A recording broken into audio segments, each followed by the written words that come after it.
پڑھ کر محمد عربی صلی اللہ علیہ وسلم کا انقلاب جزیرہ نما عرب میں آیا اور پھر پھیلا دائیں بائیں، مشرق مغرب شمال۔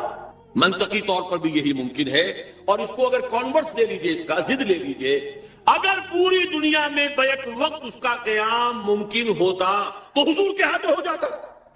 افضل البشر ہے کہ نہیں؟ سید الانبیاء و رسول ہے کہ نہیں؟ سید الاولین والآخرین ہے کہ نہیں؟ خاتم النبیین ہے کہ نہیں؟ اگر یہ ہو سکتا ہوتا تو حضور کے ہاتھ ہو جاتا۔ وہاں بھی یہی ہوا، 23 برس کی محنت شاقہ سے جزیرہ نما عرب میں وہ نظام قائم ہو۔ اب دائیں بھی پھیلا، عراق سے ہوتے ہوئے ایران، اور ایران سے ہوتے ہوئے ماوراء النہر، اور وہاں سے ہوتے ہوئے ہندوستان آیا۔ مغرب میں نکلا، شام سے ہوتے ہوئے، اور پھر مصر، اور مصر سے لیبیا، اور لیبیا سے الجزائر، چلتے جائیے۔ شمال میں کوکیشیا ماؤنٹینز۔ یہی تدریج ہو سکتی ہے نا، اب بھی یہی ہوگی۔ لیکن سوال یہ ہے کہ کیا کوئی انڈیکیشن ہے، کوئی اشارات ہیں، کوئی صراحت ہے کہ یہ کہاں سے ہوگا؟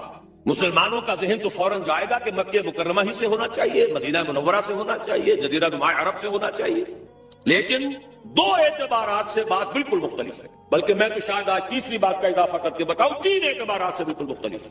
پہلی بات ہے پچھلے 400 برس کی تاریخ۔ ختم نبوت کے بعد اہم ترین دینی منصب مجددین کا ہے۔ ان اللہ یبعث فی هذه الامت علی راس کل 100 عام من یجدد لها دینها۔ اللہ تعالیٰ اس امت میں ہر صدی کے سرے پر ایسے لوگوں کو اٹھاتا رہے گا جو اس کے دین کو تازہ کر دیں گے۔ سنن ابی داؤد کی روایت ہے، مجددین کا سارا تصور۔ اب نوٹ کیجئے کہ 1000 برس تک سارے مجددین عالم عرب میں آئے۔ عمر بن عبدالعزیز سے شروع ہو جائیے، عمر بن عبدالعزیز ہے، اور پھر امام ابو حنیفہ ہے، امام شافعی ہے، امام مالک ہے، امام احمد ابن حنبل ہے، غزالی ہے، ابن تیمیہ ہے، شیخ عبد القادر جیلانی، گنتے جائیے سب کے سب کہاں۔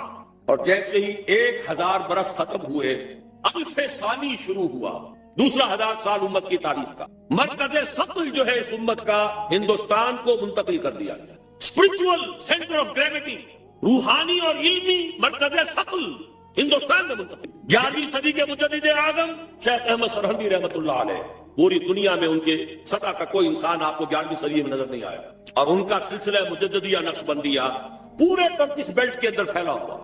اسی سال ایک بہت بڑی کانفرنس ہوئی ہے لاس اینجلس میں، سلسلہ مجددیہ نقشبندیہ کی ایک بہت بڑی کانفرنس ہوئی ہے، میں خود بھی اس میں شریک ہوا ہوں۔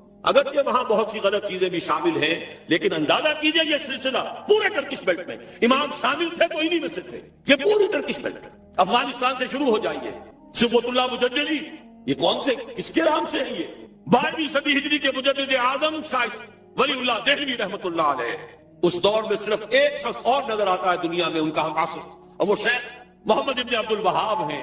لیکن اگر ایک ترازو میں رکھ کر دونوں کو تولے تو کوئی تقابل نہیں دونوں کے اندر۔ جامع معقول و منقول، جامع ظاہر و باطن، چاروں ڈائمنشنز کے حوالے سے جامع ترین شخصیت شاہ ولی اللہ دہلوی کی ہے رحمۃ اللہ۔ 13ویں صدی ہجری میں جہاد بہت سے ہوئے ہیں، سنوسی نے بھی جہاد کیا ہے، مہدی سوڈانی نے بھی کیا ہے، لیکن سب سے عظیم جہاد سید احمد بریلوی اور شاہ اسماعیل شہید رحمہ اللہ، وہ کہاں ہوا؟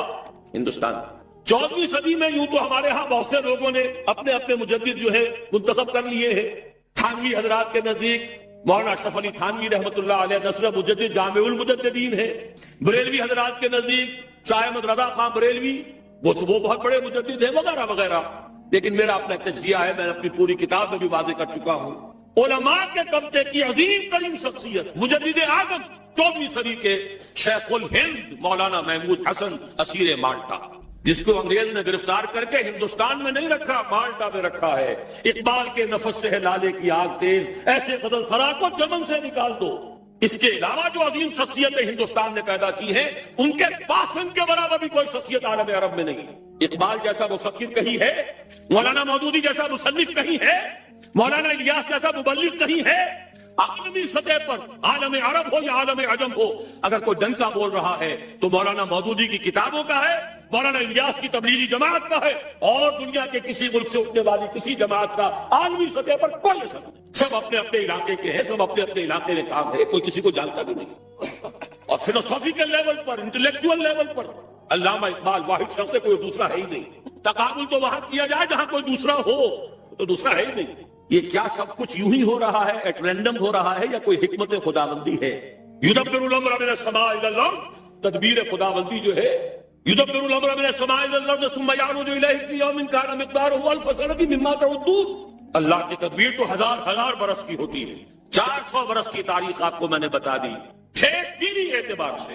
اس میں اضافہ کیجئے، وہ جو کولونیل رول تھا اس سے آزادی تمام مسلمان ملکوں میں چلی، تحریک چلی ہے نا، لیکن اسلام کا نعرہ صرف تحریک پاکستان کے لیے لگا۔ انہوں نے عرب نیشنلزم کا حوالہ لیا ہے، سہارا لیا ہے۔ خلافت ختم ہو رہی تھی، احتجاجی تحریک صرف ہندوستان میں چلی، باقی پوری دنیا کے مسلمانوں نے یہ بھی محسوس نہیں کیا، جیسے کہ حضور نے فرمایا ہے کہ ایک منافق کو بھی گناہ کرنے سے کچھ احساس تو ہوتا ہے، بس اتنا ہی ہوتا ہے جیسے ناک پر مکھی بیٹھی تھی اسے اڑا دیا۔ اس سے زیادہ احساس خلافت کے خاتمے کا پوری دنیا میں کہیں نہیں۔ اور یہاں مشرق سے مغرب، شمال سے جنوب، بونی اماں محمد علی کی جان بیٹا خلافت پہ دے دو، ہندوؤں کو شریک ہونا پڑا خلافت کی تحریک۔ قرارداد مقاصد پاس ہو گئی، 10 کروڑ انسانوں کی نمائندہ اسمبلی کہہ رہی ہے we wash our hands off the claim of sovereignty، ہم حاکمیت کے دعوے سے دستبردار ہوتے ہیں، سروری دیوا فقط اس ذات بے ہمتا کو ہے، حکمراں ہے ایک وہی، باقی بتانے آ گئے۔ اس سے اگلا معجزہ، تمام فرقوں کے 31 سربراہ مردہ علماء نے دستور کے 22 نکات دے دیے متفقاً ہے۔ اس کے بعد قافلہ بھٹک گیا، میں اس طرف جانا نہیں چاہتا، اس وقت صرف آپ کو مثبت چیزیں بتا رہا ہوں۔ بھٹک کر ہم نے اپنی منزل دور کر لی ہے، واپس آ جائیں گے تو انشاءاللہ یہ پچھلے سنگھائے میل، یہ ہمارے حوصلوں کو بڑھانے کے لیے ان کی یاد تازہ کرنا، تازہ خواہی داشتن گرداغ ہے سینہ را، گاہے گاہے باس خواہی داستان پاری نہ رہا۔ اس کو نوٹ کیجئے، اس لیے یاد دلا رہا کہ کچھ مشیت عزتی ہے اس علاقے۔ اب آئیے احادیث کی طرف، 3 حدیثیں ہم نے کوٹ کی ہیں۔ عن عبداللہ بن الحارث رضی اللہ عنہ، ابن ماجہ کی روایت ہے یہ، سنن ابن ماجہ، عن عبداللہ بن الحارث رضی اللہ عنہ قال قال رسول اللہ صلی اللہ علیہ وسلم یخرج ناس من المشرق یؤتمون للمہدی یعنی سلطانہ، یعنی سلطانہ، مشرق کی طرف سے لوگ نکلیں گے جو منزل پر منزل کرتے ہوئے آئیں گے، وطا پاؤں تلے روندنا، مہدی کے لیے، یعنی اس کی حکومت قائم کرنے کے لیے۔ مہدی کا ظہور جو بھی ہمارے پاس روایات ہیں وہ یہی ہے کہ ان کا ظہور تو عالم عرب ہی میں ہوگا، مکے ہی میں، وہی ان سے بیعت ہوگی۔ اس وقت تصور ذہن سے نکال دیجئے جو شیعوں اور سنیوں کے درمیان اختلاف ہے، ان کے نزدیک ان کے 12ویں امام ہیں جو چھپے ہوئے ہیں وہ ظاہر ہوں گے، ہمارے نزدیک جیسے اور مجددین پیدا ہوئے ہیں اپنے اپنے وقت میں، ایسے ہی ایک مجدد پیدا ہوں گے جن کا نام مہدی ہے، اور ہو سکتا ہے، بلکہ میں یقین سے کہتا ہوں کہ ہو چکا ہے، کہ وہ پیدا ہو چکے۔ زمانے کی رفتار بتا رہی ہے، حالات کا رخ بتا رہا، لہذا یہ شیعہ سنی فرق کو ذہن سے اس وقت نکالنا، جیسے مجدد الفسانی کھڑے ہوئے، جیسے احمد ابن حنبل کھڑے ہوئے، ایسے ہی ایک اللہ کا بندہ حضرت فاطمہ رضی اللہ تعالی عنہا کی نسل سے، حضرت حسن کی اولاد میں سے ہوگا، اور اس کا وہی سے آغاز ہوگا، لیکن وہاں سے آغاز تو ہوگا، اس کی حکومت جمانے کے لیے فوجیں مشرق سے چل کر آئیں گی۔ معلوم ہوا کہ مشرق کے علاقے میں کہیں یہ کام پہلے ہو چکا ہوگا، اسلامی حکومت اور خلافت قائم ہو چکی ہوگی، وہاں سے فوجیں آئیں گی جو مدد کریں گی حضرت مہدی کی، یعطون للمہدی یعنی سلطانہ، جمائیں گی اس کی حکومت کو۔ علامہ اقبال نے غالب ایسے ہی حدیثوں سے وہ انسپریشن لی تھی کہ میرے عرب کو آئی ٹھنڈی ہوا جہاں سے، میرا وطن وہی ہے، میرا وطن وہی ہے۔ حضور صلی اللہ علیہ وسلم کو ٹھنڈی ہوا آئی تھی۔ اگلی حدیث پڑھی ہے ابی ہریرہ، اور یہ جامع ترمذی کی روایت ہے حضرت ابو ہریرہ سے رضی اللہ عنہ، یخرج من خراسان رایات سود لا یردها شیء حتی تنصب بإیلیا، خراسان سے سیاہ پرچم نکلیں گے جنہیں کوئی طاقت، جن کا رخ پھیر نہیں سکے گی یہاں تک کہ وہ ایلیا میں جا کر نصب ہو جائیں گے۔ اس حدیث میں 2 لفظ اگر نہ سمجھ لیں ہم تو حدیث سمجھ میں نہیں آتی۔ آپ کو معلوم ہے کہ دنیا میں ملکوں کے نام بدلتے رہے، 50 سال پہلے پاکستان کے نام سے کوئی ملک تھا ہی نہیں۔ حضور کے زمانے میں خراسان ایک بہت بڑا ملک تھا، اور آج کے افغانستان کا تقریباً 2/3 سب سے نچلا جو اس کا ریگستانی سا علاقہ ہے سیستان کہلاتا تھا، اس سے اوپر جو ہے خراسان تھا۔ پاکستان کا بھی ملحقہ علاقہ اس میں شامل تھا۔ یہ باخان کی پٹی جو آپ نے کبھی پڑھی ہوگی، اور جب کہ ابھی افغانستان میں جنگ ہو رہی تھی، روسی آ گئے تھے، ایک بڑی باریک سی پٹی آتی ہے افغانستان سے، جیسے کسی برتن کا ہینڈل ہو، کسی فرائی پین کا ہینڈل چلا رہا ہے، وہ باخان۔ اس کتابوں میں لکھا ہے کہ یہ خراسان کی مشرقی سرحد تھی، اس کے نیچے کا سارا علاقہ، یہ باجوڑ، دیر، یہ سارا، پھر اس کے بعد کوہستانی علاقہ، یہ وہ علاقہ ہے جہاں جہاد سید احمد بریلوی رحمۃ اللہ علیہ کا ہوا۔ خراسان میں اس کے علاوہ تھوڑا سا علاقہ ایران کا شامل ہے، وہ اب بھی خراسان کہلاتا ہے، چھوٹا سا صوبہ ہے، اور ایک پھر ماوراء النہر کا یہ علاقہ جو ابھی آزاد ہوا ہے روس کے تسلط سے، یہ بھی اس میں شامل تھا۔ یہ پورا ایک ملک کہلاتا تھا خراسان۔ اس سے ادھر کا جو ایران آج کا ہے وہ اصفہان کہلاتا تھا۔ اس خراسان کے علاقے سے فرمایا حضور نے کہ فوجیں نکلیں گی سیاہ علم لے کر، سیاہ پرچم لے کر۔ ایلیا حضور کے زمانے میں نام تھا یروشلم کا۔ یروشلم کو سن 70 عیسوی میں جب تباہ و برباد کیا ہے ٹائٹس رومی نے، بالکل تباہ و برباد کر دیا، اس کو پھر اجاڑ دیا جیسے کبھی نیبوکڈنیزر نے اجاڑا تھا۔ اس کے بعد ایمپرر ہیڈریان تھا ایک رومن ایمپرر، اس نے دوبارہ آباد کر کے اس کا نام بھی رکھا ہے ایلیا، اب وہ یروشلم نہیں تھا۔ اور سن 70 عیسوی سے ان کا جو سیکنڈ ٹیمپل تھا وہ گرا پڑا ہوا، آج تک گرا پڑا ہے، ایلیا کہلاتا تھا۔ اس ایلیا کے بارے میں حضور نے خبر دی، اس حدیث سے معلوم ہوا کہ یہ مسلمانوں کے ہاتھوں سے نکل چکا ہوگا، لیکن ان کو لینے والے خراسان سے چل کر آئیں گے، کوئی اور ملک کے لوگ نہیں لے سکیں گے۔ نوٹ کیجئے ذرا حدیث کو۔ یہ ایلیا تاریخی اعتبار سے مسلمانوں کے ہاتھ سے 2 دفعہ نکلا ہے۔ پہلے عربوں کے ہاتھ سے نکلا، لیکن عرب واپس نہیں لے سکے۔ کس نے واپس لیا؟ صلاح الدین ایوبی کرد، خراسانی نہیں تھے، گویا کہ وہ اس حدیث کا اطلاق اس پر نہیں ہوگا۔ اب دوبارہ ہاتھ سے نکلا ہے، صاف نظر آتا ہے کہ عربوں میں تو دم ہے ہی نہیں۔ تھوڑے سے دم خم کا امکان تھا عراق کا، اس کا جو بھوکس نکالا ہے، اگلا پچھلا کھایا پیا جیسا، اور دوسرا 3 ٹکڑوں میں تقسیم کیا ہے، اس کی اپنی حماقت بھی اس میں شامل ہے، عالمی سازش شامل ہے، سب کچھ ہے۔ یہ میرا اس وقت کا موضوع نہیں ہے۔ عالم عرب میں کوئی ملک ایسا نہیں ہے کہ جو چیلنج کر سکے۔ خراسان کے علاقے سے فوجیں جائیں گی جو ایلیا کو دوبارہ حاصل کریں گی۔ یخرجو من خراسان رایات سود فلا یمدها شیء، کوئی شے ان کا رخ نہیں پھیر سکے گی حتی تنصب ایلیا، یہاں تک کہ وہ رایات سود جو ہے وہ سیاہ جھنڈے ایلیا میں جا کر نصب ہو جائیں۔ یہ 2 حدیثیں قطع الدلالت ہیں اس پر کہ یہ علاقہ ہندوستان اور افغانستان، پاکستان اور افغانستان کا علاقہ مشیت ایزدی کو خاص منسلک ہے اس علاقے کے ساتھ۔ یہی وجہ ہے کہ پاکستان بنا تو لا الہ الا اللہ کے نعرے پر، قرارداد مقاصد پاس ہوئی تو پاکستان میں، اور یہ جو جہاد ہوا میں تفصیل میں نہیں جانا چاہتا، اس میں جو غلطیاں ہم سے ہوئی ہیں، افغانستان میں جو بھی جانیں دی ہیں، بے شمار خون دیا ہے مسلمانوں نے پورے خلوص کے ساتھ، وہ بھی رنگ لائے گا۔ کچھ آثار بھی اب نظر آ رہے ہیں، صورتحال جو ہے بدلتی نظر آ رہی ہے۔ یہ صورتحال خود ادھر اشارے کر رہی ہے کہ یہاں سے کچھ ہونا ہے، اور میں جو تجزیہ کرتا ہوں وہ یہ ہے، فکری، علمی، روحانی اعتبار سے 400 سال کے تجدیدی کارنامے کا خلاصہ بر عظیم پاک و ہند کا پاکستان میں آ کر جمع ہوا، اور بازوئے شمشیر زنگ وہ اللہ نے افغانستان کی صورت میں عطا کی۔ جو قوم 15 لاکھ سے زیادہ آدمی دے چکی ہو، اس قوم کو دنیا کی کوئی طاقت شکست نہیں۔ آپس کا اختلاف تھا جو روکے بیٹھا تھا، ایک فرد سے بیعت کر کے توڑ دی تھی، اس کی صدا پائی ہے۔ عبد الرسول سیاف سے بیعت کی اور بیعت کر کے توڑی، اس کی سزا مل گئی۔ صحابہ کو بھی اللہ تعالیٰ نے سزا دی تھی، 35 تیر اندازوں نے حکم کی خلاف ورزی کی تھی، 70 شہید کر دیے۔ اللہ چاہتا تو کنڈول کر دیتا، معاف کر دیتا، لیکن نہیں، سبق سکھانا تھا۔ وَلَقَدْ صَدَقَكُمُ اللَّهُ وَعْدَهُ إِذْ تَحُسُّونَهُم بِإِذْنِهِ حَتَّىٰ إِذَا فَشِلْتُمْ وَتَنَازَعْتُمْ فِي الْأَمْرِ وَعَصَيْتُم مِّن بَعْدِ مَا أَرَاكُم مَّا تُحِبُّونَ۔ سزا دی ہے تاکہ آئندہ کے لیے سبق ہو۔ یہ سب کچھ ہوا ہے، لیکن انشاءاللہ اسی علاقے سے اسلام کا بول بالا ہوگا، یہیں سے شروع ہوگا معاملہ۔ اور اس کے بعد آخری حدیث پڑھ لیجئے۔ جزیرہ نما عرب میں ہوا تھا تو کیا ہوا تھا، پھر مشرق بھی اور مغرب بھی۔ یہ حدیث، اس کے بھی سمجھنے میں بہت سی مسلمانوں کو دقت ہوتی رہی ہے۔ یہ تو جیسے قرآن مجید کی بہت سی آیات، آج جبکہ سائنٹیفک ہماری معلومات کا دائرہ وسیع ہو رہا ہے، جتنا واضح ہو کر آج سامنے آ رہا پہلے نہیں آ سکتا تھا۔ کل فی فلک یسبحون، یہ جتنا آج سمجھ میں آتا پہلے نہیں سمجھ میں آ سکتا تھا۔ اسی طرح اس حدیث کو کیسے سمجھتے؟ ان ثوبان مولا رسول اللہ صلی اللہ علیہ وسلم، وہی ثوبان ہے رضی اللہ تعالی عنہ۔ قال رسول اللہ صلی اللہ علیہ وسلم عصابتان من امتی احررهم اللہ من النار، عصابت تغزو الہند وعصابت تکون مع عیسی ابن مریم علیہ السلام۔ میری امت کے 2 لشکر ایسے ہوں گے جن کو اللہ نے آگ پر حرام کر، جہنم ان سے دور بھاگے گی، جہنم ان کے قریب نہیں آ سکے۔ ایک وہ لشکر ہوگا جو ہند پر حملہ کرے گا، اور ایک وہ ہوگا جو عیسیٰ ابن مریم کے ساتھ جا کر دجال سے جنگ کرے گا۔ یہ دونوں لشکر ایک حدیث میں کیسے جمع ہو گئے؟ یہ محمد ابن قاسم کی بات نہیں ہو سکتی، یہ محمود غزنی کی بات نہیں ہو سکتی، ان 2 کا جمع ہونا ایک حدیث میں۔ معلوم ہوا اس علاقے میں وہ حکومت قائم ہوگی.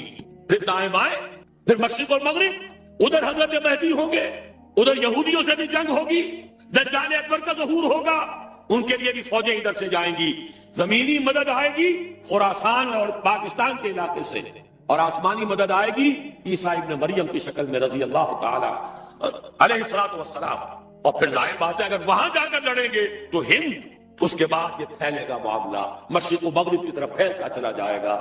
لیکن یہ ساری باتیں جو میں نے آپ کو بتائیں، جو بڑی میٹھی ہیں، بڑی لذیذ ہیں، دل خوش کن ہیں، دل کو بھانے والی ہیں، لیکن ان کے ساتھ کڑواہٹ بھی. توجہ دلا رہا ہوں، تاریخ میں بہت سے ایسے دور گزرے ہیں ہندوستان کی عظمت کے جس میں یہ تینوں ملک ایک تھے. وہ اشوکا کا دور ہو، وکرماجیت کا دور ہو، وہ چندر گپت موریہ کا دور ہو. آپ کو معلوم ہے بدھزم جو ہے اس کا سب سے بڑا مرکز تو افغانستان تھا. سب سے بڑا بت جو ہے وہ تو بامیان میں تھا جسے گرایا ہے جو طالبان نے. بدھا کا سب سے بڑا مجسمہ وہاں تھا. یہ سارا در حقیقت جو تہذیب، گندھارا تہذیب، یہ قندھار کیا ہے؟ گندھارا تہذیب جو ہے وہ تو بدھ مت تہذیب تھی. تو یہ تقریباً ایک ملک رہے، پھر پٹھانوں کے دور میں ایک رہے، پھر مغلوں کے دور میں ایک رہے. اور یاد میں تاریخی بات یاد دلا رہا ہوں، کوسی جن نے کہا تھا یہ 1971 میں جب یہ بنگلہ دیش کا ہمارا فال ہوا ہے، اس کی تجویز تھی کہ ایک حکومت قائم کی جانی چاہیے، the United States of the great Indian peninsula.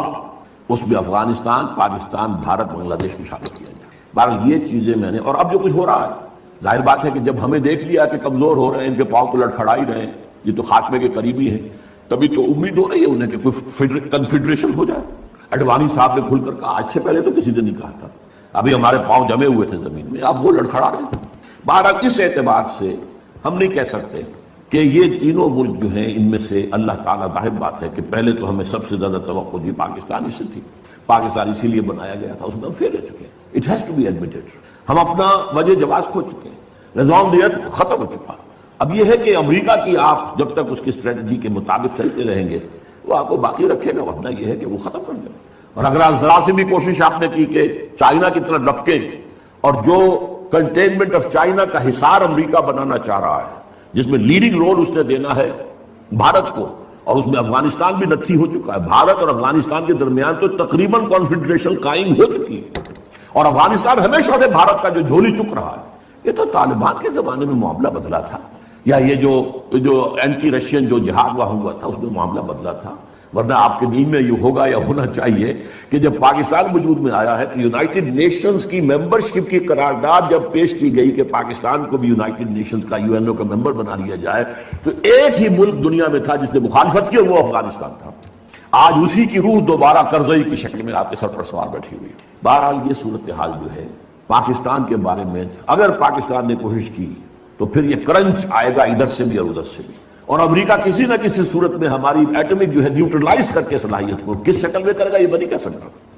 100 طریقے ان کے پاس موجود ہے. ہمارا سارا نظام ہی جین کر دے، کر سکتے، لیکن ڈو اٹ. عراق کا جو پہلی مرتبہ جنگ ہوئی تھی، سارا ان کا جو الیکٹرانک سسٹم کا جین کر دیا ہے. کیا کرے گا؟ نہ رائڈر کام کر رہا ہے، نہ کچھ اور کام کر رہا ہے، نہ کمیونیکیشن ہے. کیسے لڑائے؟ بہرحال یا ایک شکل یہ بھی ہے، اگر جو عوامی تحریک قاضی حسین احمد صاحب چلانے کی کوشش کر رہے ہیں، اگر یہ مومنٹم پکڑ گئی تو کیا ہوگا؟ کیوس میں کیا ہوگا؟ یا کوئی نیا مارشل لا، اور یا پھر پاکستان کا خاتمہ. کہ یہ تو اب انسٹیبل ہو گیا معاملہ، اور یہ بڑا اسٹریٹجک ریجن ہے. یہ انسٹیبلٹی جو ہے ہم برداشت نہیں کر سکتے. واللہ عالم، واللہ عالم. یہ اندیشے ہیں، یہ خطرے ہیں. بہرحال اب اس سے آگے بڑھ کر یقین ہے کہ ہوگا ضرور مشرقی علاقے میں سے کہیں. بھارت کا میں نے ذکر کیوں کیا ہے؟ بھارت تو ایک غیر مسلمان ملک ہے، غیر مسلم ملک ہے، لیکن 18 کروڑ مسلمان وہاں رہتا ہے. پاکستان کی آبادی سے زیادہ مسلمان بھارت کے اندر، اور بھارت کا عام مسلمان پاکستان کے عام مسلمان سے زیادہ مذہبی ہے. یہ نوٹ کر لیجیے. اس لیے بھی کہ ان کے لیے مشکلات بہت ہیں. ہم نے عیاشیاں کی، امریکہ نے ہمیں گھی کے ڈبے دیے، ہمیں گندم دی، ہمیں یہ کیا، ہمیں وہ کیا، ہمیں تیل دیا، ہمیں سیبر جیٹ دے دیے، ہمیں پیٹن ٹینکس دے دیے. ہم نے عیش کی، اپنی خودی کو بیچا، امریکہ کے پاس گروی رکھا اور عیش کیے. قرضے پر قرضے لیے، اور ہمارے ہاں جو ہے ایک طبقہ پیدا ہو گیا دنیا کے امیر ترین لوگوں میں سے. دنیا کے امیر ترین جنرلوں کے اندر ہمارے نام آ گئے. اور یہ کیا عظیم محل جو بنے ہیں، یہ ڈیفنس سوسائٹیز جو ہے وہ چاہے وہ کراچی کی ہو، لاہور کی ہو، کہیں اور کی ہو. یہ پیسہ کہاں سے آیا؟ قرضوں کا پیسہ جو کہ وہاں سے غبن ہوا. اور وہی واپس جا کر امریکہ کے سوئٹزرلینڈ کے بینکوں کے اندر ڈپازٹ بھی ہو گیا. یہ سارا معاملہ ہمارا ہوا ہے. لیکن جیسا کہ میں نے عرض کیا، ایک اعتبار سے اب میں اس وقت گریٹر انڈیا کی بات کر رہا ہوں، پاکستان جمع بھارت جمع بنگلہ دیش. اس کا جو خاص رول تاریخ میں رہا ہے وہ میں نے کئی دفعہ بیان کیا، اس وقت صرف گنواؤں گا. سلسلہ مجددین جو ختم نبوت کے بعد سب سے بڑا سلسلہ ہے رشد و ہدایت کا، 1000 برس تک عالم عرب میں رہا، 11ویں صدی سے ہندوستان میں آ گیا. مجدد الفسانی کہاں؟ سرحد میں دفن ہے، ایسٹ پنجاب میں. 12ویں صدی کے مجدد شاہ ولی اللہ کہاں دفن ہے؟ دلی میں دفن ہے. 13ویں صدی کے مجدد شہید ہوئے بالا کوٹ میں. 14ویں صدی کے مجدد دفن ہے دیوبند میں. مجددین کا سلسلہ آیا. نمبر 2، جب سازشیں ہو رہی تھی خلافت کو ختم کرنے کے لیے تو تحریک خلافت چلی صرف ہندوستان میں، اور اتنے شور سے چلی کہ ہندو شریک ہو گئے. گاندھی کہاں خلافت شریک، معجزہ ہے.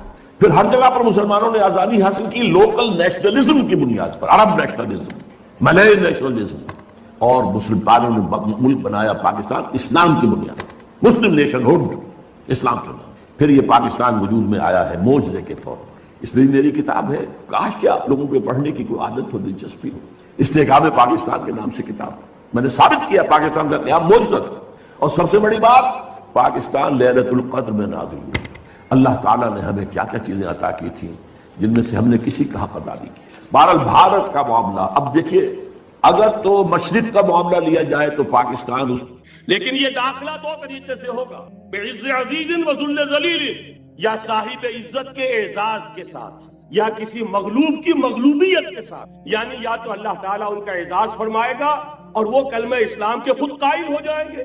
جب گھر والا خیمے والا اسلام لے آئے گا تو اسلام اس کے گھر میں داخل ہوگا، اس کو بھی عزت نصیب ہوگی. وَلِلَّهِ الْعِزَّةُ وَلِرَسُولِهِ وَلِلْمُؤْمِنِينَ، عزت و حق اللہ کا، اس کے رسول کا اور اہل ایمان کا. اور اگر وہ اسلام قبول نہیں کرے گا تو یؤتُوا الْجِزْیَةَ عَنْ یَدٍ وَهُمْ صَاغِرُونَ، چھوٹے ہو کر رہنا پڑے گا، جزیہ دینا ہوگا، اسلام کی بالادستی قبول کرنی ہوگی. بتائیے اس کے بعد بھی کوئی شک ہے؟ یہ ہے آسمانی نقشہ. یہ اللہ فرما رہے ہیں وَاللَّهُ مُتِمُّ نُورِهِ وَيَأْبَى اللَّهُ إِلَّا يُتِمَّ نُورَهُ لِيُظْهِرَهُ عَلَى الدِّينِ كُلِّهِ وَلَوْ كَرِهَ الْمُشْرِكُونَ. یہ اللہ کا فیصلہ ہے. اُذْ يُرِيدُونَ لِيُطْفِئُوا ہے، یہ زمینی نقشہ ہے. اب شکل کیا ہے؟ اب میں آپ سے عرض کر دوں کہ ان دونوں کے مابین جو خلا نظر آ رہا ہے، کوئی شخص یقین کے ساتھ نہیں کہہ سکتا کہ اب حالات کا کیا رخ ہوگا. اس لیے کہ ظاہر بات ہے قرآن مجید میں مستقبل کے بارے میں خود حضور سے کہلوایا گیا، وَإِنْ أَدْرِي أَقَرِيبٌ أَمْ بَعِيدٌ مَا تُوعَدُونَ. لوگوں مجھے معلوم نہیں ہے کہ جس بات کی تمہیں خبر دی جا رہی ہے وہ قریب آ چکا ہے یا دور ہے. وَإِنْ أَدْرِي لَعَلَّهُ فِتْنَةٌ لَكُمْ وَمَتَاعٌ إِلَىٰ حِينٍ. اور میں نہیں جانتا، ہو سکتا ہے اللہ کچھ اور مہلت دے دے تمہیں، اور کچھ اور آزمائش جو ہے اس کے لیے تمہارے لیے کوئی اور مہلت عطا فرما دے، ہو سکتا ہے. تو میں بھی کسی دعوے سے نہیں کہہ رہا، لیکن دو امکانات ہیں. امکان نمبر 1 کیا ہے؟ ابھی عالم اسلام کا ایک سالڈ بلاک ہے جو یہودی ورلڈ آرڈر کی نگاہوں میں کھٹک رہا ہے. میں کھٹکتا ہوں دل یزداں میں کانٹے کی طرح. اگرچہ ان کی اسٹریٹجی کیا ہے؟ ایک ایک کر کے ان کے حصے بکھرے کر کے دیا پانچا کرو. ابھی وہ بلاک کون سا ہے؟ ایران ہے، افغانستان ہے، پاکستان ہے، اور روسی ترکستان سے آزاد ہونے والی جو ریاستیں ہیں. یہ ایک سالڈ بلاک. یہ عجمی مسلمان عربی نہیں، عربی گئے، یہ نوٹ کر لیجیے. اس لیے کہ عربوں کو اللہ نے فضیلت دی تھی، محمد ان میں سے تھے صلی اللہ علیہ وسلم، یہ رتبہ بلند ملا جن کو مل گیا. لیکن ساتھ ہی اللہ نے دھمکی بھی دے دی تھی سورہ محمد میں، ان تتولوا یستبدل قوما غیرکم، اگر تم پیٹھ دکھا دو گے اس مشن کو جو ہم نے تمہارے حوالے کیا ہے، تمہیں ہٹائیں گے، کسی اور کو لے آئیں. اور یہ بات ہو چکی ہے 13ویں صدی عیسوی میں، 1258 میں جب سقوط بغداد ہوا ہے، عربوں کے ہاتھ سے عالم اسلام کی قیادت چھین لی گئی، معطوف کر. اس کے بعد قیادت کن کے ہاتھوں میں آئی؟ ترکوں کے ہاتھ. ترکان تیموری ہندوستان میں، ترکان صفوی ایران میں، ترکان سلجوقی مڈل ایسٹ میں، اور ترکان عثمانی کا تو کہنا ہی کیا ہے. وہ ایشیا مائنر سے چل کر، آپ کو معلوم ہے کہ مشرقی یورپ کا کتنا بڑا علاقہ، دی گریٹ آٹومان امپائر اس صدی کے آغاز تک قائم تھی. اس صدی میں عجیب عجیب معجزے ہوئے ہیں. گریٹ آٹومان امپائر جو 3 بر اعظموں پر محیط، نام و نشان ختم. دی گریٹ USSR، نام و نشان ختم. اب تو روس صاحب ایک ملک کی حیثیت سے رہ گئے. یہ اس صدی میں دو اور وقت نہیں ہے میں اور آپ کو کیا بتاؤں، اس صدی میں تو بڑے بڑے عجیب عجوبے ہوئے ہیں، بڑی بڑی دو عظیم جنگیں ہو چکی ہیں، تیسری جو ہے سر پر کھڑی ہے، دور نہیں ہے، جس کو حدیث میں کہا گیا ہے الملحمۃ العظمی، تاریخ انسانی کی عظیم ترین جنگ، اور وہی صلیبی جنگ جس کا آغاز بوسنیا سے ہو چکا ہے۔ بہرحال اس وقت جو میں کہہ رہا تھا، ورنہ میرے پاس تو یعنی یہ کہ درد دل کہنے کے لیے وقت نہیں ہے، مجھے اپنی بات کو محدود کرنا پڑ رہا ہے، لیکن میں اب آ رہا ہوں اصل موضوع کی طرف کہ ایک امکان تو یہ ہے کہ اس بلاک میں اسلام کا احیاء ہو، اور اس کے لیے کچھ نویدیں بھی موجود ہیں، احادیث نبویہ۔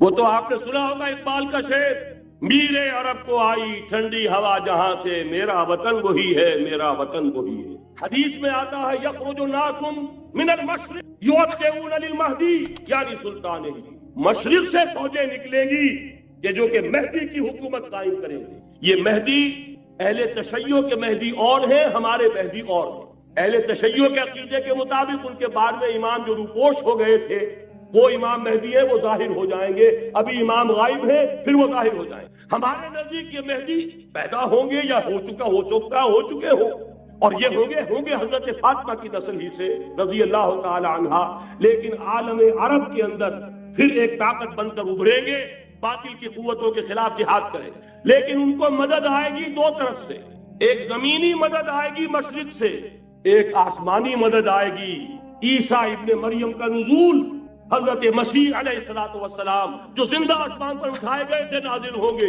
اور در حقیقت ان دو مددوں کے نتیجے میں پھر یہود کا قلع قمع ہوگا، اور یہی گریٹر اسرائیل ان کا گریٹر گریو یارڈ بن کر رہے گا، عظیم تر قبرستان بن کر رہے گا۔ اس کی بڑی واضح حدیثیں موجود ہیں، اس کی بڑی تفصیلی خبریں موجود ہیں، یہ احادیث کی کتب کے اندر، بدقسمتی سے ہماری اس کی طرف توجہ نہیں۔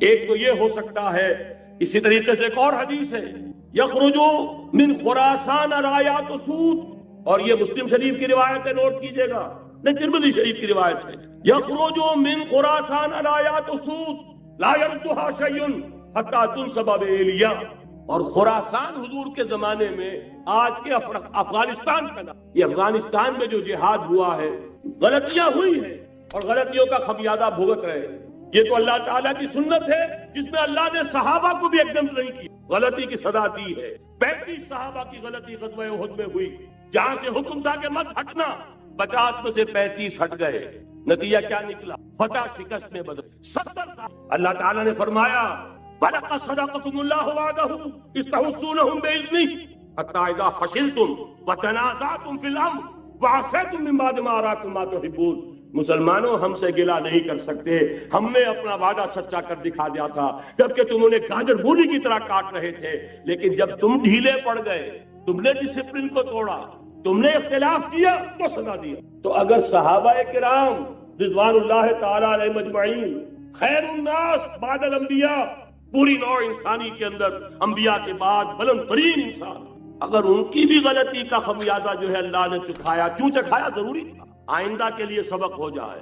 یہ وَلَيُمَحِّصَ مَا فِي قُلُوبِكُمْ، تاکہ تمہارے دلوں کے اندر اگر کہیں کوئی کھوٹ ہے اور پاک کر دیں ہم۔ اس لیے بہرحال غلطیاں ہوئی ہیں افغانستان میں، ایک امام کے ساتھ بیعت نہیں تھی، بلکہ بدقسمتی اور پڑھ کر یہ ہے بیعت کر کے توڑ دی۔ عبد الرسول سیاد صاحب کے ہاتھ پر ہمارے پاکستان کے 7 گروپ جو تھے، انہوں نے عین حرم میں بیٹھ کر بیعت کی اور پاکستان آ کر بیعت توڑ دی، سزا اس کی مل رہی ہے۔ آپس کی خانہ جنگی یوں ہی نہیں ہو رہی، کوئی سبب ہے، لہذا یہ سزا تو ملے گی، لیکن جتنا خون یہاں پر خلوص کے ساتھ دیا گیا ہے اس کی مقدار بھی کم نہیں ہے، یہاں سے خیر برآمد ہوگا۔ اور دوسری بات اپنے بارے میں نوٹ کر لیجئے، یہ پاکستان، بچا کھچا Pakistan, what remains of Pakistan, یہ اصل میں ہے کیا؟ مولانا بہت خوبصورت انداز میں فرما رہے تھے، یہ 313 نہیں تھے، اسلام تھا۔ اسی طرح نوٹ کیجئے، پاکستان نہیں ہے، 4 صدیوں کی تجدیدی مساعی کا حاصل۔ آپ نے کبھی نوٹ کیا ختم نبوت کے بعد اب سب سے اونچا منصب کس کا ہے؟ مجددین۔ سنن ابی داؤد کی روایت، ان اللہ یبعث فی هذه الامہ علی راس کل 100 عام من یجدد لها دینها۔ اور نوٹ کیجئے، کوئی بات ہے 1000 برس تک سارے مجدد عالم عرب میں پیدا ہوئے، جیسے ہی دوسرا 1000 سال شروع ہوا، الف ثانی کا مجدد اعظم شیخ احمد سرہندی کہاں تھا؟ صنم خانہ ہند میں حاضر ہوا میں کی لحد پر، وہ خاک کے ہے زیر فلک مطلع انوار، گردن نہ جھکی جس کی جہانگیر کے آگے، جس کے نفس گرم سے ہے گرمی آرا۔ وہ پھر 12ویں صدی کا مجدد اعظم امام الہند شاہ ولی اللہ دہلوی، 13ویں صدی کا مجدد اعظم سید احمد بریلوی، اس کے خون کا امین اور اس کے ساتھ کے شہداء کے خون کا امین، ان کے جسموں کا امین آپ کا خطہ ہزارہ، آپ کا خطہ سوات، اس میں ان کی جانیں ہیں جو دی گئی ہیں۔ اور وہ نہایت میں آپ سے عرض کر دوں، دور صحابہ کے بعد اتنا خالص اسلامی جہاد پوری مسلمان تاریخ میں نہیں ملے گا جتنا وہ تحریک شہیدین کا۔ 14ویں صدی ہجری میں شیخ الہند جیسا مجاہد اعظم کہ انگریز نے گرفتار کر کے قید بھی کیا ہے، تو کہاں ہندوستان میں نہیں، کہاں جزیرہ سائرس، کیا نام تھا، مالٹا، جزیرہ مالٹا بحر روم میں اقبال کے نفس سے ہے لالے کی آگ تیز، ایسے غزل سرا کو چمن سے نکال دو، کہیں ہندوستان کی کسی جیل میں ہوا تو شاید اس کے نفس کی گرمی ہی سے کوئی حرارت پیدا ہو جائے۔ اور اسی صدی میں 14ویں صدی ہجری میں اقبال جیسا مفکر، اسی 14ویں صدی ہجری میں مودودی جیسا مصنف، اسی 14ویں صدی ہجری میں مولانا الیاس جیسا مبلغ رحمہم اللہ، عظیم شخصیتیں آج پورے عالم اسلام میں آپ کو تبلیغی دوست ملیں گے۔ یہ کہاں سے شروع ہوئی تحریک؟ دہلی کی ایک چھوٹی سی مسجد، وہ مسجد بنگلے والی اب تو بڑی عالیشان ہو گئی ہے، جب وہاں شروع ہوا تھا کام بڑی چھوٹی سی۔ یہ سارے کام یہاں کیوں ہوئے؟ پورا عالم اسلام آزاد ہوا، کہیں نعرہ اسلام کا نہیں لگا، کہیں عرب قومیت پر، کہیں کسی اور عصبیت پر تحریکیں چلی ہیں، صرف تحریک پاکستان تھی کہ پاکستان کا مطلب کیا، لا الہ الا اللہ۔ کوئی سبب ہے کہ یہاں قرارداد مقاصد پاس ہوئی، حاکمیت اللہ کی ہے، کہ اکبر نام لیتا ہے خدا کا اس زمانے میں۔ یہ سارا ماضی سامنے رکھیے اور حضور کی دی ہوئی پیشین گوئیوں کا مستقبل سامنے رکھیے، ان دونوں سے ثابت ہوتا ہے اس خطہ ارضی سے کچھ ہونا ہے۔ اگرچہ بھٹکے ہوئے ہیں لیکن کبھی بھولی ہوئی منزل بھی یاد آتی ہے راہی کو، اور بھٹکے ہوئے آہو کو پھر سوئے حرم لے چل۔ اس کی ضرورت ہے مسلمان کو پھر اس کا مقصد یاد دلایا جائے۔ پاکستان اس لیے نہیں بنایا گیا تھا کہ ہمارے ہاں ٹاٹے اور برلے نہیں تھے تو ہمارے پاس اس کے بھی باپ وجود میں آ جائیں، اس لیے تو نہیں بنایا گیا تھا۔ پاکستان اس لیے نہیں بنایا گیا تھا کہ جاگیرداروں کی جاگیرداریاں محفوظ ہو جائیں، پاکستان اس لیے تو نہیں بنایا گیا تھا۔ اور یہ کہ نمازیں اور مسجدیں تعمیر ہو جائیں، مسجدیں تو امریکہ میں تعمیر ہو رہی ہیں، عالی شان سے عالی شان، اس لیے پاکستان نہیں بنا تھا۔ آج بھی مسلمان، میں معذرت سے عرض کر رہا ہوں مولانا سے، آج بھی بھارتی مسلمان کی ایوریج نمازی ہونے کے اعتبار سے پاکستانی مسلمان سے کہیں بہتر۔ آج بھی برقع نظر آ جائے گا تو ہندوستان میں نظر آ جائے گا۔ میں نے اپنی آنکھوں سے دیکھا چند سال پہلے، جب مکہ مسجد حیدرآباد دکن میں 3 دن مسلسل میری تقریریں ہوئی ہیں، 10,000 مرد اور 5,000 خواتین، اور ان میں سے کوئی بغیر برقعے کے نہیں تھی۔ ایک سیلاب نظر آ رہا تھا برقعوں کا کہ جب جلسہ ختم ہوا ہے رات کے 12 بجے 3 دن تک متواتر۔ یہاں کہاں نظر آئے گا برقع آپ کو؟ یہاں تو جس کے بعد 2 پیسے ہو گئے اس نے سب سے پہلے برقع اتار کے پھینک دیا۔ معلوم اچھی طرح سمجھ لیجئے، یہ چیزیں تو وہاں زیادہ ہیں یہاں کی نسبت۔ اصل ضرورت تھی کہ یہاں اس نظام کو قائم کیا، وہ نظام عدل اجتماعی، وہ جس میں حریت ہو، جس میں عام آدمی بھی خلیفہ وقت کو ٹوک سکے۔ یہ کرتا کیسے بن گیا؟ ایک خاتون بھی کھڑی ہو کر دامن پکڑ لے، عمر تمہیں کیا حق ہے کہ ہمارے بہن کے اوپر پابندی لگا رہے ہو، جبکہ اللہ نے نہیں لگائی۔ اللہ قرآن میں قنطارہ کا لفظ استعمال کر رہا ہے۔ ڈھیروں سونا دے دے کوئی شخص اپنی بیوی کو مہر کے اندر، طلاق دیتے وقت اس میں سے کچھ نہیں لے سکتا، آپ کون ہوتے ہیں ہمارے حق کے اوپر پابندی لگانے والے؟ اور عمر نے کہا آج ایک بڑھیا نے اب عمر کو دین سکھایا، آرڈیننس واپس۔ حضرت سعد بن ابی وقاص رضی اللہ تعالی عنہ جو فاتح ایران تھے، وہ گورنر ایسے نہیں بن گئے تھے ریوڑیاں بٹی ہو اور گورنر ہی مل گئی ہو، وہ تو خود فاتح تھے ایران کے، اس لیے گورنر تھے۔ صرف ایک پرچہ پہنچا ہے بارگاہ خلافت میں، حضرت عمر فاروق کے پاس انفارمیشن آئی، سعد نے اپنے گھر کے باہر ڈیوڑی بنا لی ہے اور ایک دربان کھڑا کر حضرت بلال کو بھیجا ہے رقعہ دے کر، اور یہ حکم تھا کہ بلال پہلے تو جاتے ہی ڈیوڑی میں آگ لگا دینا، پھر یہ رقعہ دینا میرا۔ اور رقعے میں لکھا ہوا تھا اے سعد، لوگوں کو ان کی ماں نے آزاد جانا تھا، تم نے انہیں اپنا غلام کب سے بنا لیا ہے؟ یہ دربان کھڑے کر دیا اپنے آگے۔ وہ حریت، وہ مساوات کہ جا رہا ہو خلیفہ وقت اور چارج لینے جا رہا ہے بیت المقدس کا، کوئی ذاتی علاج کے لیے نہیں جا رہا، سیر و سیاحت کے لیے نہیں جا رہا، چارج لینے کے لیے بالکل سرکاری وزٹ ہے، آفیشل وزٹ ہے، اسٹیٹ وزٹ۔ اور حال کیا ہے؟ 700 میل کا فاصلہ طے کرنا اور ایک اونٹنی، کوئی انٹوریج نہیں، کوئی خدم و حشم نہیں، کوئی جمبو جٹ بھرے ہوئے نہیں، کچھ نہیں، ایک اونٹنی ایک خادم۔ اس ایک اونٹنی پر چونکہ راستے کا راشن بھی ہے لہذا 2 آدمی نہیں بیٹھ سکتے، ایک بیٹھ سکتا۔ ایک منزل خلیفہ وقت بیٹھا ہوا ہے اوپر اور خادم نکیل پکڑ کر چل رہا ہے، اگلی منزل خادم اوپر بیٹھا ہے اور خلیفہ وقت عمر بن الخطاب رضی اللہ تعالی عنہ اور وہ آگے آگے نکیل پکڑ کر چلتا ہے۔ یہ نظام چاہیے آج نوع انسان، اس کے انتظار میں، اس کی تلاش میں نوع انسانی نے کتنے تجربے کر لیے، کیسی چھلانگیں لگائی، ملوکیت ختم کی، آسمان سے گرا کھجور میں اٹکا، جمہوریت آئی نام نہاد، لیکن وہ سرمایہ کارانہ نظام بن کر آگے سے بڑھ کر لعنت بن گئی۔ پہلے جاگیردار مسلط تھا، اب سرمایہ دار اور کارخانے دار مسلط ہو، اس سے نکلنے کے لیے دور لگایا، کمیونزم کی طرف گئے، چھلانگ لگائی، اب ایک پارٹی ڈکٹیٹر بن کر بیٹھ گئی۔ انسان رست از یک بنتا استاد در بندے دیگر، ایک چیز سے غلامی سے نجات پاتا ہے، دوسری میں پھنس جاتا ہے۔ اور کیوں؟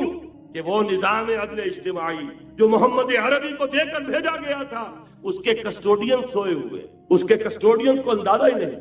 یہ نسخہ تو ہمارے پاس تھا، ہمیں عمل کرنا تھا اور دنیا کے سامنے پیش کرنا تھا۔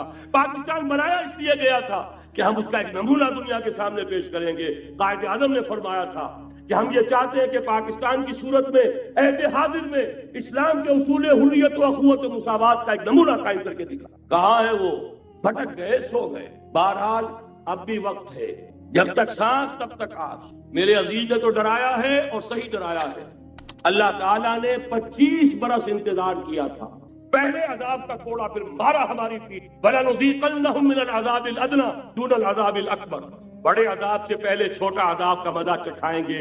لَعَلَّهُمْ يَرْجِعُونَ، شاید کہ لوٹ آئے۔ وہ ہم سے 1000 میل کے فاصلے پر ہوا تھا، اگرچہ 93,000 ہمارا کڑیل جوان، جن میں غالباً 43,000 فوجی، اور یہ کہ تقریباً اتنی تعداد میں جو غیر فوجی، وہ اس ہندو کے غلام بنے، قیدی بنے، جن پر 800 برس تک، کہیں 600 برس تک، کہیں 1000 برس تک اتنی بڑی شکست کا کلنک کا ٹیکا ہماری پیٹھ پر پڑا۔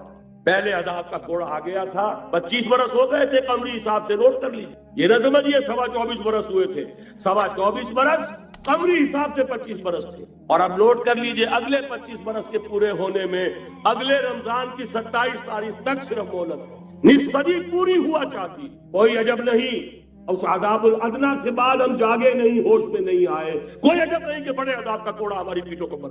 لیکن مجھے یہ یقین ہے، نوٹ کر لیجئے، اگر یہ دوسرا امکان ہو گیا، خدا نہ خواستہ اللہ کے عذاب کا کوڑا ہماری پیٹھ پر برسا، مجھے یقین ہے اللہ ہندوؤں کو مسلمان بننے کی توفیق دے گا۔